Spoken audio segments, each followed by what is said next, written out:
Makan pedes ketemu segernya teh pucuk jadi nyes. Presiden Joko Widodo dinilai sudah meneguhkan posisinya sebagai pendukung calon presiden nomor urut 2 Prabowo Subianto. Penilaian itu dilontarkan oleh peneliti Pusat Riset Politik BRIN, Profesor Firman Nur setelah mendengar komentar Jokowi terkait debat ketiga pada 7 Januari 2024 lalu. Menurut Firman, respon Jokowi terkait debat ketiga Pilpres 2024 seolah memperlihatkan keberpihakannya dalam kontestasi politik tersebut.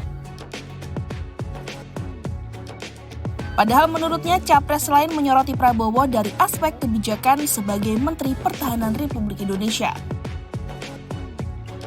Posisi Pak Jokowi yang melihat itu sebagai serangan personal, saya kira itu adalah posisi yang diambil oleh sebagian besar mereka yang menjadi pendukung Pak Prabowo ya, yang memang lebih melihat dari sisi itu sebagai satu serangan personal, serangan yang tidak diduga sebetulnya, sehingga membuat Pak Prabowo ini kelihatan keteteran, yang kemudian juga diimbuhi dengan respon bahwa ini tidak menarik ini kalau perdebatan seperti ini karena terlalu personal gitu ya.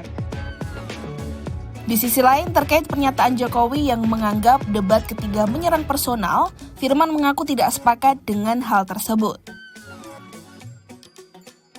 Firman menilai pertanyaan yang dilontarkan dalam debat oleh Capres nomor urut 1 Anies Baswedan dan Capres nomor urut 3 Ganjar Pranowo masih dalam lingkup tema debat dan sejalan dengan jabatan Menteri Pertahanan yang masih diemban oleh Prabowo. Saya kira itu tidak bisa dianggap sebagai satu serangan personal.